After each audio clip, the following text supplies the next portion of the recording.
મારું નામ પટેલ મયુરિકા જયેશભાઈ છે. મને પથરીની તકલીફ હતી, તો હું અહીંયા સિગ્મા હોસ્પિટલમાં આવી. સૌથી પહેલા હું ડોક્ટર નેહલ સિસોદિયાને મળી. એમનો રિવ્યુ બધો મને સારો લાગ્યો. પહેલા હું બીજી હોસ્પિટલમાં એડમિટ હતી, ત્યાં આગળ મને થોડું અવિશ્વાસ જેવું લાગ્યું હતું, એટલે મેં નેહલ સિસોદિયાની સલાહ લીધી. તો એમનો રિસ્પોન્સ મને સારો મળ્યો અને એમનો સપોર્ટ સારો હતો મને. એટલે મને એવી ઈચ્છા થઈ કે અહીંયા હું ઓપરેશન કરાવું, અને ઓપરેશન કરાવવા માટે હું અહીંયા એડમિટ થઈ સિગ્મા હોસ્પિટલમાં.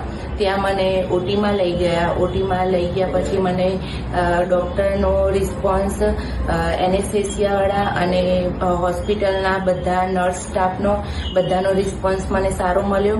મેં આખું ઓપરેશન મેં મારી જાતે જોયું અને એનાથી મને બહુ જ સારું ફિલિંગ થયું કે અને મને સંતોષ થયો કે મારું ઓપરેશન સક્સેસફુલ રહ્યું એમ. અને એનાથી હું ડોક્ટર અને નર્સ સ્ટાફ બધાનો આભાર માનું છું કે જેથી મારું ઓપરેશન સક્સેસ રહ્યું. અને પથરીની તકલીફ હતી તો મારી પથરી નીકળી ગઈ અને સ્ટેન્ડ મૂક્યું છે. એનાથી અત્યારે મને બહુ જ સારું છે અને મને રિકવરી ફૂલ આવી ગઈ છે. Thank you.